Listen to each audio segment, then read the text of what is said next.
All right, good morning, good afternoon, or good evening, whenever you're watching this, if you're not live when you actually watch this. My name is Ruben Quinones, SVP Client Strategy here at Amsive, and I'm particularly excited for today. We're going to continue our ongoing series around retail and e-commerce. So appreciate you joining us. And we're doing this every 3 weeks. So if you haven't already, sign up for the next one. We have that ready to go. That'll be with Google in September. So we're going into Q4. Today's topic, particularly excited in, is about social commerce. What is that today? What does that mean? And how do you effectively engage, sell, and influence? And we've got two great folks that are going to join us today. If you are, or simulcast, so if you're on Meta or LinkedIn, feel free to leave a question, and we'll keep an eye on that in case there are any questions. So my first guest today is Chalice Jones. I'll bring her aboard, and gotta do that first. Chalice Jones, how are you? First off. Good. Great. Thanks Besides for your asking, name, Ruben. what do you do with us? You work here at Amsive. I do. We work together. It's great. Yeah. My name is Chalice. I'm Director of Social and Influencer here at Amsive. So I oversee our teams that provide organic social media strategy as well as influencer marketing strategies for our clients. Very good. And I was going to ask you what your fun fact is. I haven't heard this before, so I'm excited. Oof. All right. My fun fact is that while I am very distant from it now, I had an early career on the screen as a baby, the baby on Days of Our Lives for the first couple of years of my life. Oh, no kidding. I played Baby Isabel Black with my twin sister, Brianna. So that's my Can fun we fact. hear you wailing or crying at all? Because I Yes. think you get paid Wah, for each. wah. Perfect. Yeah. Yes. And now I will get residuals. Yeah, Exactly. yeah, That's how it exactly. works. And did you mention what you do here? Yes, I did. Okay, you did. Social Okay, sorry. influencer. All right. Well, thank you for joining us. Our second guest, we're excited to have, and let me invite her, Kelly. I'm going to try to say your last name correctly. Kelly Wiethuchter. So close. You're on mute, I think. So I am. Kelly Wiethuchter. Hi. Okay. So Kelly, yeah, tell us, what you do there at Tagger, and tell us a little bit about Tagger as well. Yeah, absolutely. So Tagger is an influencer technology platform that's being used by agencies and brands all over the world. Last August, Tagger was acquired by Sprout Social, which has been really, really exciting to join their technology company and be a part of that community, and obviously get Tagger into hands of more people who are activating influencers. So I'm on more of the sales side. I work with our agency and brand partners as they're evaluating the technology, talking about their campaigns and strategies. Very cool. Well, thank you for joining us today. And Yep. yeah, I'm particularly interested in hearing what your fun fact is. Well, Chalice, we didn't talk about this, but I also had a moment on the small screen. I was on the Oprah show in October of 2020. I'm sorry, take that back. I am totally lying. October of 2010. You got to get your dates right. You can't. Yes. No, I cannot. I can't believe I flubbed that. So Yeah. October of 2010, I was on the Oprah show, and I also had a cool experience a couple weeks prior to that got me on the Oprah show because I was on Oprah's Cash Cab. So Ben Bailey picked me and one of my besties up, and we got to do Oprah trivia. We did really well, and then got invited back to the Oprah show. Very cool. Awesome. You weren't given anything, right? Because she used to give things away back in the day. She still does. I got some money, which was really lovely. Yeah. Oh, the cash cab. Cash cab money. Okay, sorry, I didn't watch too many. That's a lot more memorable probably than mine because I cannot. I've just been told my whole life that was a fact about me. You at least have the experience behind it. And again, I have amnesia, short-term amnesia today. So did you talk about what Tagger does? And Yes. Influencer technology company. So complete end-to-end solution from research and discovery through campaign management and then reporting.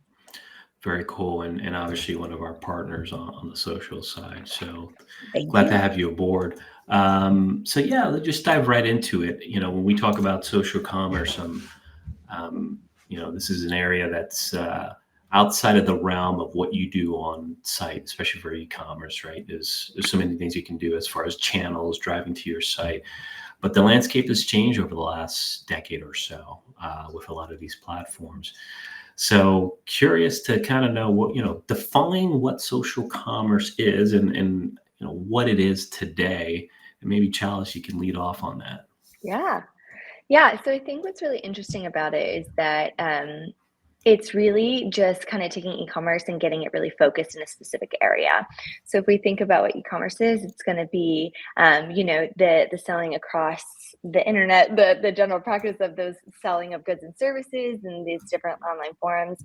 But with social commerce, it's going to be focused just into the social media ecosystem. So what does it look like for, a brand to sell basically go through the entire, or for a consumer to go through their entire buyer journey, all within the social applications. And so, yeah, go No, ahead. sorry, I was going to say I probably should have at least put this up. I Yeah, mean, it's not a huge. perfect. So this is a nice little just kind of visual to showcase how, e-commerce is kind of the umbrella that spans a lot of different probably subcategories and different ways you can look at it, mobile commerce, social commerce. But giving it a name like social commerce allows us to be a little bit more specific and tailored about coming up with a holistic strategy that's tailored to just that one area and how we're going to make Right. sales in just this one space. Yeah, yeah. And yeah, so again, it's all the things that you can do on your site, that we've been talking about prior to this. And again, we're focusing today. So the kind of like the key characteristics that we typically, when it comes to social commerce, what would that look like? And Kelly, you can chime in on that as well. Yeah. So I would say with social commerce, one thing to keep in mind is how your brands handle, whether it's Instagram or Facebook or TikTok, how that really becomes your like virtual storefront. I know Chalice and we had a great conversation about this earlier in the week, but as you're being introduced to new brands, maybe it's through paid advertising or influencer, which we'll talk about a little bit more. When you start to explore and check out those brands, even before you potentially visit the brand's website, are you going to their social handles? Are you seeing what their organic content looks like? Are they repurposing influencer content and seeing how real people are, wearing or using or trying those items? And so I think that's really important in social is to have that great brand voice even before you expect the user to flip over to your website. Yeah, yeah. And I guess it depends on the category of business that you're in, right? So I would assume you're in the beauty business or the health business, health and wellness, maybe over index on social commerce versus others. Curious to what you guys might be seeing, as far as, we're seeing more health, right? They're definitely locked in, but are there other categories that are also kind of dipping into these platforms and doing a lot of social commerce today? Yeah. Just I mean, I broadly, think, I think the thing that, it's just table stakes at this time, which is that brands Mhm. are on social, right? We're not making the argument that they need to be on social. They are. And so really the conversation about social commerce is about, are you using it to its fullest potential? Are you using this medium to really get the most out of it for your business? That answer your question about health and wellness versus fashion. For those companies, social commerce has been table stakes for a long time for those industries, right? It's not new. They're continually roll out new ways of how to leverage and utilize social commerce or new features on each of the apps that they can use. So of course, just like everybody else, they have to adapt and learn and try and dial it in. But I think a lot of what doesn't get considered is that the conversation also often gets focused on health and wellness, beauty, things like that, because it is Right. such table stakes. Whereas there's so many other e-com businesses that could be leveraging it as well. It's not, only for those industries. And so Right. if you have products that you can be selling and you have, those e-com systems, it's definitely seeing it as social commerce and not just your social media being a distribution channel for your general content or promotion back to your website. There's some really great opportunity uh, to really hopefully increase your revenue and increase your Yeah. sales. No, absolutely. So, and obviously it's evolved. So yeah, you're a brand, you got to be on social. Um, Now talk to me, I guess, about what I hear with creator economy, right? And how's that kind of help influence or shape how brands are interacting with, let's say, influencers. What does that how does that look like in the last few years, and what are we seeing today, Yeah. Kelly? Yeah, absolutely. So obviously, the social economy has grown significantly because of influencers, and obviously, not surprising, the pandemic really, propelled that industry as we were all stuck at home with nothing to do, no malls to go into, and things like that. That became our source of shopping and also entertainment as well. So yes, as the creator economy has continued to grow, and of course technology is adapting and changing with like Instagram shops and TikTok shop and things like that, creators are a vital part of that media mix. So the same way that agencies and brands have been thinking about, how do we put paid media dollars into our in-feed ads, it's now just working with creators as that essentially new ad unit, if you think of Right, it Yep, that way. right, exactly. absolutely. Chalice, anything else to add to that, or? Yeah, I mean, I think that it's so cool how it just shaped. To me, it's really about how where we all are all the time, right? And the early influencers were really kind of more inspirational or aspirational, and it's kind of I do feel a lot of it started happening through the pandemic, and we had less glitz and glam, and it got more lo-fi, and that allowed for those more authentic opinions. And so I think that really, as Kelly was saying, led to a huge rise, or even bigger rise, even bigger push in that growth, which just made us all even more on socials and more adopters.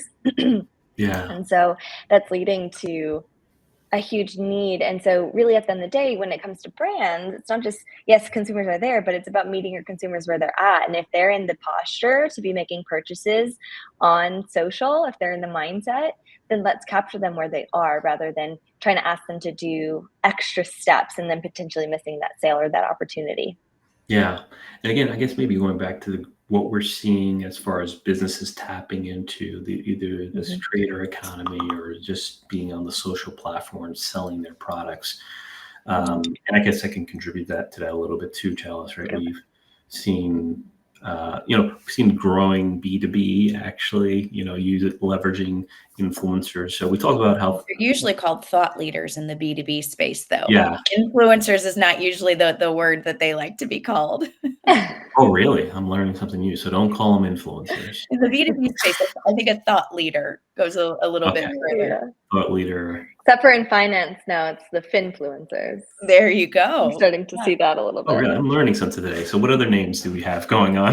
Those are the big ones right now. Okay, got it. Gosh, I lost my train of thought. I'm But sorry about we don't that. know. No. More than the categories of business, right? So B2B is one. Um, Health or health and wellness, CPG. Um, Kelly, are you seeing any other evolving or emerging categories of businesses that are leveraging these thought leaders? I want to make sure I say Yeah, yeah. that. So, it definitely in the B2B space, we're having more and more conversations with those types Mm, of clients, a lot of in like healthcare and pharma. So trying to reach HCPs, healthcare providers, and getting those doctors or nurses to recommend certain types of products to other doctors and nurses. We've even seen a lot of rise in agricultural influencers. So that's sometimes lovingly called like, farm talk and things like that. But there's a lot of farmers and growers that are out there that are talking about their industry, the types of, equipment and combines and things that they're using. So there really is a niche for almost anything, as there's little pockets of, different universes in the Yeah. social sphere. Yeah. And there's kind of this technical side too when we're talking about social commerce, right? There's as it is kind of this branch out of e-commerce or this subcategory, it's that being able to make that final purchase in the app. Now there's kind of the philosophical idea too of, yes, if you are in e-commerce, you can still have your social operating as your storefront, and you're making it as easy to get to that final purchase place as possible. But when we're talking about B2B, sometimes that purchase isn't something you're going to make an app. It's a much longer sales cycle. We've got a lot more going on. But with social commerce specifically, I think really globbing onto the tools and the applications within the platforms that they offer to be able to make those sales in without having to do anything else is really a great opportunity for, if it is an agricultural business, to leverage influencers in that space. If it is something that they can purchase right there, even whether it's merch or a tool or anything like that, using those influencers and those thought leaders in those spaces to be able to make those conversions on site.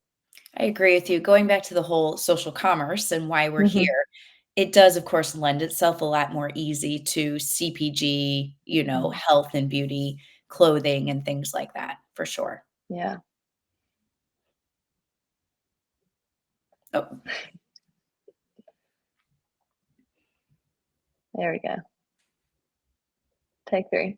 I'm just going to add, while Ruben's kind of figuring out a little bit too, which is that, I think that's kind of something we were saying earlier as well, which is that just because though, those things do lend themselves doesn't mean that they're the only ones that can take advantage of it. There are, we were talking about, maybe there's a pool brand, maybe there's a some other kind of small business too that can be taking advantage of these features. So you don't have to be, don't write yourself out, essentially, if you're not in health and wellness or beauty, things like that. If you're selling a product and you have, a large following that uses social, which is basically everyone, there's an opportunity for you to find your niche. And again, if the pandemic taught us anything, it's that what they have been able to do with TikTok and finding, there's a niche for everything.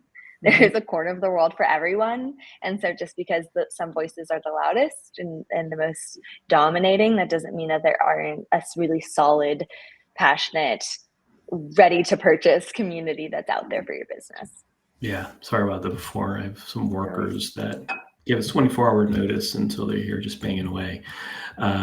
So as far, again, a lot of this can be overwhelming, but maybe we could talk about what platforms are worth investing in. And I guess that depends on, depends on your audience, right? So I know we have this graph here, but what, maybe you guys can talk to me about what, if you haven't done it before, where are we going to spend that time and what's worth investing? Is it a TikTok? Is it Facebook? And I'll put this up as well, right? I guess it depends on, again, that audience. This is from you, a marketer, but maybe talk to me about what you're seeing either at Tag or here at Amsive. Yeah, so I can chime in. So from the research side is using those tools and technology to really understand your audience. Obviously, this is very siloed, where's Gen Z going versus millennials? But when you really get down to who's that target audience, what are you trying to solve for them? Where are you reaching them? I think leaning first into doing the research and then deciding what are the appropriate channels and also where are you willing to activate. It's probably not worth activating on TikTok if your brand's not even participating in any organic content on TikTok. Right. So I think you need to think a holistic strategy before you just run out there and have a bunch of people create content for you. Yeah, but this is interesting. Obviously, we would intuitively, TikTok has exploded over the last few years, younger generation. So if you don't know where to start, right, I guess this is a good, some good guardrails to look at. It was like, well, if we're over-indexing for Gen Z and TikTok, that's probably worth our investment of resources and time. But Chalice, go ahead. Yeah, so I think that Kelly and I were talking about this a little bit again earlier this week about when we talk about social marketing in general, there's these, assumptions. People say, I want to reach a younger audience. So let's be on TikTok. I want to reach Gen Z. I want to be on TikTok, right? But I think something we often forget, but before I say that really quick, I think another funny thing that a lot of us know, especially if you're a Sprout user like us, power users, when you're looking at that engagement report, often from Facebook. You see a lot of times when you get a new client, something in, you're looking to kind of help it out. Those biggest engagers are women 65 plus on Facebook. I feel like you always see that. It's going to be the most powerhouse there. But I think one of the things that people make these assumptions are of, in the last decade, what it was to be 65 10 years ago is not what it is to be 65 today. What it is, we're all getting older and we're bringing our habits and our media consumption behaviors with us. And so we kind of have to get outside of thinking that we know intuitively what it is to be a certain age or a certain understanding or a certain behavior with that. And we have to really get into the research and understand what that demographic is doing, because some things are a little bit more age agnostic as well, right? So something like certain topics, certain industries might be really about a pain point more than they are about a demographic Right. in terms of age. So really going back to what Kelly was saying, you said this as well, understanding deeply who your audience is and what resonates with them is the first piece. Then it's layering it in with what, understanding where they like to engage and what they like to engage with, what type of content they're used to consuming and what speaks to them. Then the last piece is that you have to layer that with what you're able to execute. I think that's one of the biggest things, is that you can't just go out there and be like, well, my audience is on TikTok, so we should be on TikTok. It's like, we should definitely consider it. But before we just jump in, we need to make sure that we can sustain that as a business, or we set ourselves up and we make certain choices to say yes to some things, no to others, to be able to sustain that, because we can't just go make a profile and then not put anything on it and then expect there to be a really high return. We have to be actually investing in the platform. Yeah, that sounds good. I was going to say, going deep instead of like shallow, across a bunch of platforms is another good starting strategy, is doing the 100%. research, figuring out which platform, and then trying to do your best there, but also being like nimble and willing to pivot when needed.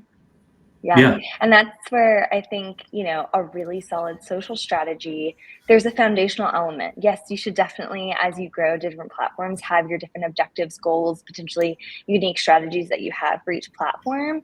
But underlying, there should be a general, social media strategy, so that you can make those pivots quickly and you can adapt.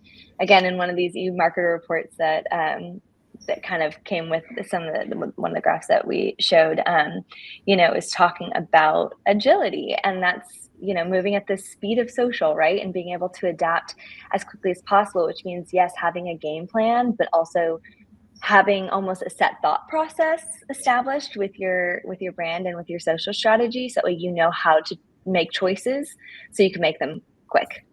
Yeah.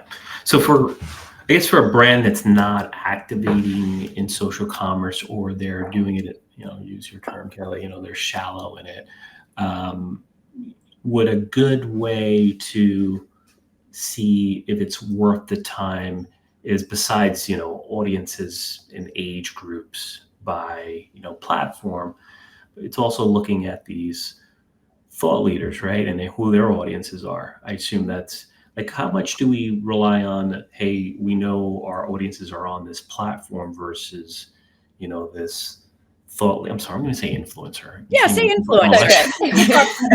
Influencer, thought leader, whatever you want to be called. Do we emphasize one over the other, or is it really just both, or it depends? I would say it depends. So looking at the layer of influencer, and you're starting to vet out who those creators are that you might want to work with to create that content, it's looking at their audience demographics. I think it's also looking at who are the brands that they're talking about. Are those relevant brands that your target audience is also shopping?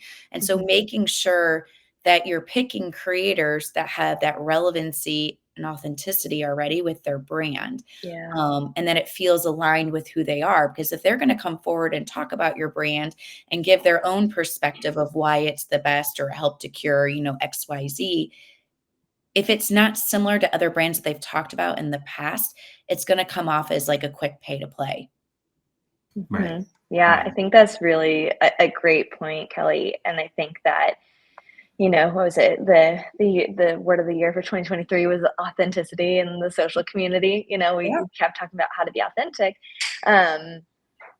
But it goes along with not just does this person have this need, but does it go along with the narrative of who they are? And they might have talked about something before if it's a common, service or product or something that they'd be looking for all the time. But also if it's something new, that's a kind of disruptor in the market, it still goes along with who they are. And it's not just something as, like, I'm a mom, therefore I need lunch things. Like, no, if this person's constantly talking about, healthy foods and I like on the go stuff and it's really specific, like the consumer continues to get smarter and smarter and smarter. We all are. Again, as marketers, we have that same kind of ad blocker in our brains. And so we can sniff it out really quickly when somebody's not being authentic or it doesn't really mesh with who they are and what they're saying.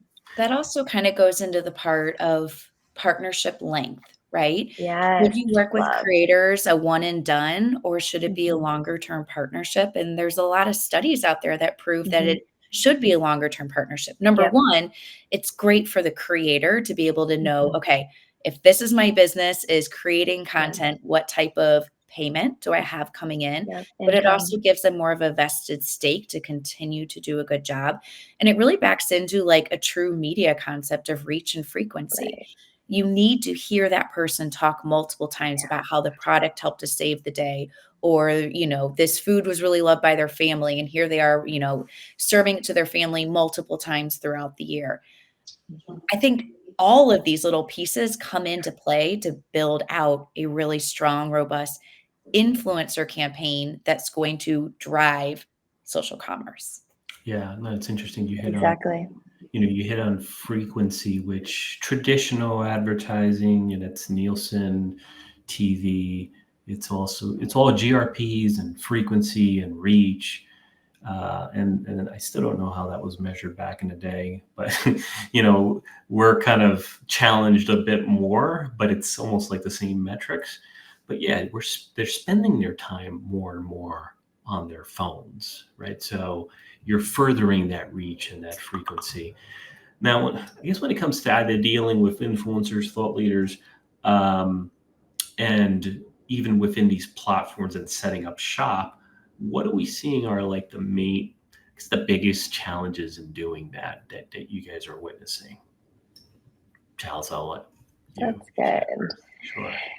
Challenges. I think we already kind of hit on one, which is just that, we try to spread too thin rather than going deep. Right? We're trying to do too much and be everything to everyone. But that isn't just with kind of what platforms you're on, but also with your messaging. I think a conversation we have with clients all the time and influencers, right? This is when we're helping with influencer content development, organic social content, the exact same thing, which is that, hey, I want it to have a link and I also want it to have this other CTA though, but also want them to have a call to action that's over here, but also let's use 27 hashtags, et cetera, et cetera, et cetera. It's like, we're asking a lot of the consumer. And I think that, I don't want to say that, I think a crude way of saying it would be that sometimes we can be, as consumers, when we're in the consumer posture, we can be lazy, but really it's that I think about, again, that posture. Like when I go to pick up my phone and I go to Instagram, even as a marketer, as somebody that does this all the time, when I go to my phone to do that, it's because I'm probably checking out. I'm taking a break. I'm in a relaxed headspace. And so I think people often kind of trip themselves up by assuming that the headspace that the consumer is in a, like the buying decision brain space for that product when they see that ad or that piece of content or that influencer, rather than they might see this when they are literally about to fall asleep. It's the last thing they saw. So how do you make an impact, or how do you make it easy for them to make the purchase? Exactly. How do you not rely on them having to do 10 more things to be able to stay connected with your brand? Keep them tethered to you in easy ways. So really meeting them at thinking through not just who your audience is, but what posture might they be in when they're engaging on that platform, so your content can meet that as well. And how about if they don't have an idea. Kelly, how do you help out, I guess, a brand, when it comes to matching them up, either with platforms or with these thought leaders?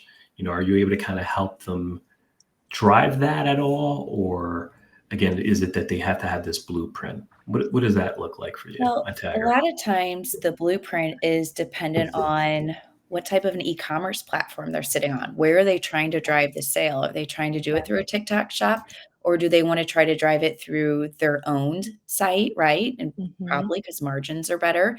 But then a lot of times we've had other clients that come and say, hey, we're really trying to push for this specific product to be purchased at Walmart. So I think it's knowing what the KPI is, what the goal is, and then making sure that the creator understands that. Am I pushing a discount code that's going to go back and work on your link? Am I pushing an affiliate sale back to Amazon? Right. So I think there's a lot of like initial conversations that have to be made and decided on. And some of it's already pre-decided before the agency or the technology partner ever even comes to the Yeah. table to have the conversation. Yeah. Yeah, you bring up Yeah. sorry, go ahead, Chalice. No, yeah, and I think that with all these things, historically things like social, or they can feel like those upper funnel, some people might call them fluffy kind of initiatives that don't have that same weight. But again, Amsive being a performance marketing agency and having our message, and yes, doing a little bit of self-promotion here, but being so data driven and data led, we need to be able to make that difference at the bottom of the funnel too. And that's where influencer, creator, and really social commerce make this beautiful kind of midway point, because they're able to, yes, really build that brand equity and build that clout and that upper funnel kind of trust and emotional connection with the consumer, while also providing a really easy road to be able to move to that bottom part of the funnel. So we're And able to kind of make those gains. sorry, and building on that influencer piece, and I know your agency does this really well. Yeah. How do I take that piece of content and repurpose it on our organic Right. channels? So when people are in that lean back mode and they're coming to Yeah. your storefront, are they seeing, other people who look like Exactly. them talking about the product? And then the pieces of Mhm. content that are doing really well, how do you then amplify that by putting Right. paid media dollars behind it and getting in front of a wider audience, right? So Yeah. expanding that reach Mhm. and expanding that frequency. Yeah. And I know that's something that, again, Tagger, Sprout, eMarketer, everyone we've talked about today is really pushing, which is something that we've not, there's a reason that it's the talking point, which is that it works. When we take that influencer content and we put those paid dollars behind it, we have handful of case studies where we've seen those things lead to much higher click-through rates, much better conversion, because there is this kind of authenticity. It's kind of breaking through that internal brain ad blocker that's going on, because we're able to connect and lead with authenticity rather than that brand message. And that's not to say that there shouldn't be a brand message and that we shouldn't be running brand ads. We have to. It's really important part of the creating the surround sound 360 experience for the consumer, but it works really well. And so, it's not just an idea, but it's proven. Mhm. Yeah, Yeah, branded search queries increase when you Yeah, have influencer out there. I mean, I know connected TV and a lot of them will say that too, but the more you're putting your brand out there, the more people are yeah, likely to start searching. One last thing, I read an interesting little tidbit about Gen Z predominantly uses TikTok as their search engine, which probably yeah, has to kill our friends at Google, but that's where they're going to learn and discover about new products. exactly. And yeah. so comes, sorry, go ahead, Ruben. we're No, no, no, banking, no. we're Keep going. No, talking. you're good. You're good because Yeah, but it's that comes with funny. it, the No, rise of we've social been. search. Sorry, shut Talking up. about Go that. ahead. No, you're fine. No, you're fine. We've been talking about the rise of social search and how important that is. And social commerce is such a big piece of that, right? So if somebody is, again, to what Kelly was saying, if the consumer goes and starts their search on TikTok, and they want to know what it is, they're able to buy it right there because your store's there, your shop's set up. Again, there's your sale. And while maybe some of your margins might not be as strong, your breadth of reach and turning, especially if you're converting people who are social users, your chance of converting people who become brand loyalists, brand advocates are sharing your content, are building it up, have this ripple halo effect that's going to really lead to strong results over time. Yeah, I was gonna say, what was I gonna say? No, the TikTok. I've been talking about that for a while. How Gen Z's using it as their search tool. So I wonder, I think for the brands, I think they're compromising on margins. Let's say for having, a shop on either Meta or TikTok. And this might be a more of a media question, but you guys can chime in. But is there, at what point do you feel, at what point are you compromising, or is it worth the squeeze, I guess, right? And how much could you balance that out? That's more of a philosophical question. Really. That one's a hard one to answer Yeah. in a very general Yep. way, because margins are so different across products. We know that food has a much, smaller margin than obviously makeup or things like that. So I think that's kind of hard to tell. And I think that's also part of doing your due diligence and building a good social commerce strategy. Where does it make the most sense for us as a business to be driving the ultimate sale, and how can we make it as easy as possible for our users? Yeah. It really goes back to some of those principles too, when you're building out your e-commerce, your website, CX, CRO, all these things, right? Sorry, UX, not CX, apologize. But we do all this testing and learning to make sure that consumers are having the easiest journey to making that final point and that final decision. And so again, this is just another piece of that in a place that your consumer already is. Yeah, and I may answer this myself again because it's a more media question, but I think there are several ways to do it in that, we have clients that just market to their list. They upload it to these platforms and they drive to this site. So there's definitely a way to at least test, hey, is there an incremental opportunity if we did it in platforms to our audiences versus on site? What are we compromising? So there actually is a way, at least for the first party data that you have. Yeah. And I think a good foray into some of that too is, one, analyzing if if they're just driving to their site, what's the engagement? What's happening for them on social, right? It's analyzing if your social space is kind of primed for that, and then doing some of your probably lower investment. It's going to be a lift, but lower financial investment pieces. Like, whenever we talk about organic strategies, yes, technically it's free. It doesn't cost us anything to post, but it does cost money to obviously develop the content, but you're able to kind of start developing that community. Another great way on top of that is, again, using influencers or creators, UGC, all sorts of things to start to suss out a little bit if your audience has kind of a taste for that. Is that resonating with them?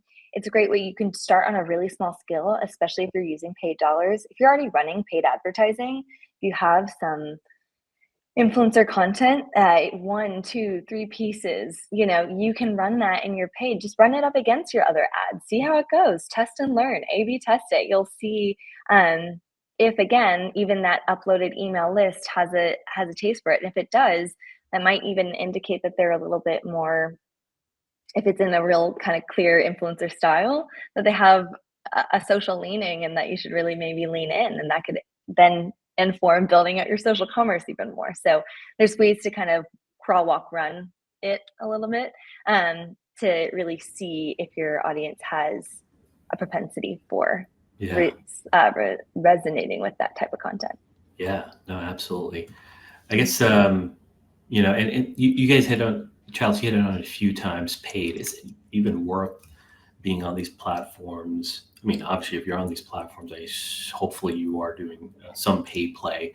But if you integrate influencers, thought leaders, I mean, are you really stumbling, or are you shooting your own foot if you're not putting some paid dollars behind this? It's almost like, hey, you're really missing out.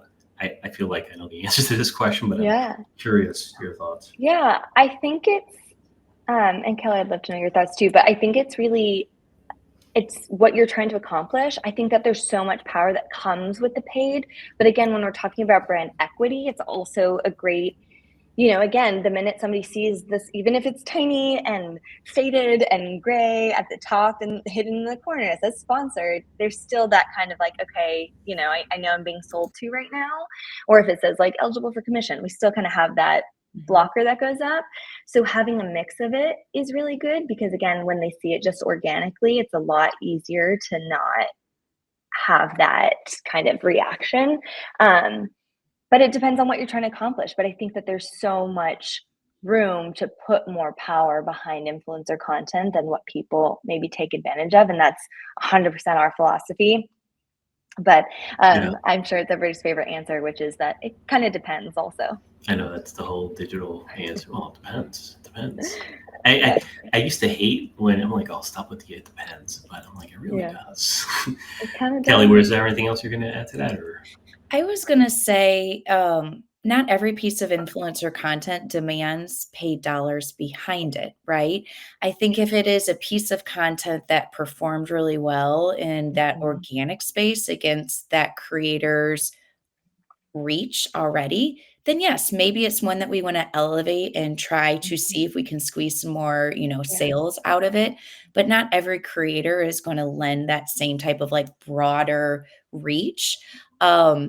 I actually see this a lot with Home Chef. There's a creator I follow, and every so often a paid piece of her content comes up. It started out organic. I was a loyal following. I saw it, and they keep bringing this one up. And I giggle because on the marketing side, I'm like, well, I know that actually drives sales, right? Even though that was an older piece of content. And I'm sure there's been other pieces of content they've tried from other creators, but it hasn't worked. But they had to get the tried and true. Did it work organically before we're going to continue to put dollars behind it? There's only so much money at the end of the day. Totally. And Ruben, you kind of hit on this a little bit too, but yes, when you're in health and wellness and beauty, I think there's a big focus, again, table stakes about what the expectation is for your social presence organically in your relationship with creators. And while it is and should be table stakes for almost all brands, there are still some clients that we're still trying to persuade need to be there, especially the ones that are running paid, right? You kind of said, hopefully they're putting some paid dollars behind it if they're on organically, but I feel like more often we're seeing people that'll kind of be there doing paid and are not really living up to what they should be organically. And so that's another opportunity where someone might be missing a lot of opportunity to really, I don't want to call it low-hanging fruit, but those easy opportunities to connect with a company without having to follow through on an ad and being like, I'm going to follow, or I'm going to like, or I'm going to, because I like this, like letting the algorithm keep showing them that content because they engage with it organically. There's a lot of cool opportunity there as well. Yeah. And again, we're talking about social commerce. You don't have to have a shop, right? You could have an influencer go directly to the site. But I guess takeaways for me is I like the, deep versus shallow approach, right? Don't try to boil the ocean. Try to hone in on, one or two platforms that has your audiences. Another thing I guess I could think of is you can upload your first party data to these audiences to see what the match rate is. That actually might provide some direction. But then doing that, and I guess it's not putting cream on top, like using lean influence, putting cream on top. You know what it is? I had a London Fog latte and didn't put my vanilla cold foam on, so I'm still thinking about the cream. but it's not. You don't have to do both, but it will provide more velocity when you've got the platform set up and you have influencers as well. You're just going to get more mileage out of it. So, I mean, that's I guess, optimizing social commerce. That's the ideal, right? That you're representative on those platforms, but then that you're being authentic and getting more mileage by putting some paid dollars behind that authenticity to reach their audiences. Exactly. Okay, recap, kind of. I approve. All right. I guess we'll leave with parting thoughts. I want to thank you for your time. But maybe Chalice, you came in first, so I'll let you. What can you leave us off with before we head on to the weekend? in one of the last few weekends Just of the summer. marinate on over the weekend as we're all just really considering our marketing strategies on Saturday. Absolutely. No, but I'd say that it's just truly understanding who your consumer is and doing your due diligence and kind of getting your assumptions out of the way. And then understanding that you are there to create a holistic experience for them. And with each one of these touch points, you are creating an experience and something that hopefully either causes them to remember you in a good or a bad way. And the bad way might be that they don't remember you. And so thinking about it holistically and thinking about how can you take advantage of the whole user journey on social, you're going to get a lot more mileage out of the efforts and the content that you're developing for that. Very good. If people want to connect with you, put it up on the screen. It's Chalice Jones. You go on LinkedIn. You can follow her. I don't know if you hear that banging. Sorry about that. So Chalice, I'll let you go. Thank you for your contributions. And Kelly, any parting thoughts? Yeah, don't be afraid of influencers, but do your research, work with a trusted partner like Amsive, and make sure you've really thought out what that plan looks like. You've really did a good job vetting those creators, making sure that their audiences is who you're looking to reach. The creators, again, are talking about brands that are similar. It doesn't always have to be a competitor, but, is this something that I know my target audience is already shopping or buying from? I think is another really important one. And then finally, just have fun with it. Creators are going to do what they know what to do best. Don't micromanage them. Give them the opportunity to be creative and have fun with your brand. And they'll create good work for you, and hopefully it drives sales.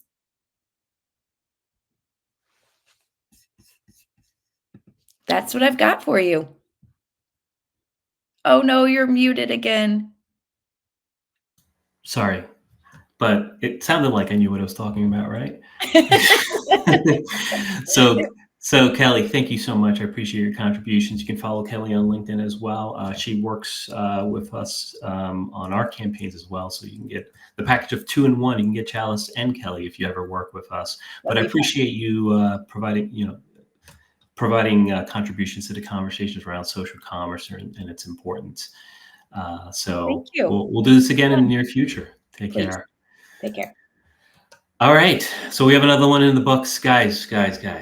It's the end of summer, but we're heading into Q4. And so, I have to do some shameless plug for the next session that we have coming up, which is going to be with Google. And we are going to be talking about Q4 insights. Or if you're an e-commerce brand or retail, you don't want to miss out on that one. We're going to look at, and I know it's an election year, but we're going to look at patterns from the prior years, especially last Q4, what to expect going into the Q4 season. We'll look at different categories within the e-com space. So again, if you're in retail, that you don't want to miss out on this one, as we're going to have AJ and Enon from our team, AJ with Google, to talk through what you need to know about in anticipation of Q4 and some of the patterns to look out for.